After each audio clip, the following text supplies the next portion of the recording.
Pire peur de ma vie. Cette résidente de Pointe-du-Lac a cru que sa nouvelle maison partait en fumée.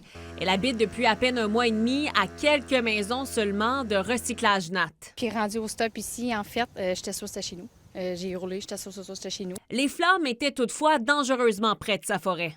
Il y a la shop à métal, puis elle arrête à la limite de notre terrain. Puis d'ici, en fait, on voyait les flammes par les arbres. Fait qu'on voyait toutes les flammes là, c'était tout petit, tout petit. Puis là, vers la fin, quand on a dit « OK, c'est temps qu'on vienne là, », c'était rendu au fond. Et on le voyait là, à terre, là, on voit les flammes qui se sont rendues jusque-là. Puis on voit les arbres là, qui avaient commencé. Puis souvent, on entendait les sons des bonbonnes de propane ou des pneus éclatés. Puis à chaque fois qu'il y avait un son, ça prenait de l'expansion. Fait que, je suis allée à plusieurs reprises dire venez chez nous, parce que ça commence à prendre l'ampleur dans la forêt. Le panache de fumée était visible à des kilomètres. Environnement Québec a été demandé sur les lieux. Ils ont fait de l'analyse de l'air et puis, ça semblait être correct pour la situation. Les pompiers ont combattu l'incendie pendant près de 19 heures. Ça travaille encore fort. On voit souvent les camions de pompiers aller chercher de l'eau, ils reviennent.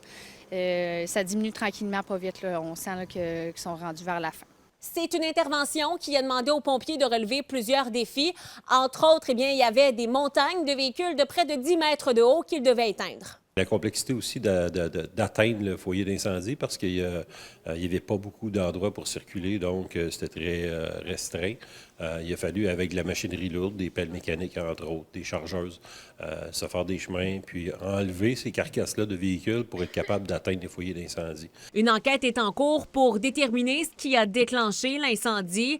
Des travaux effectués chez Recyclage Nat pourraient toutefois donner un premier indice sur son origine. Marie-Michelle Martel, TVA Nouvelles Trois-Rivières.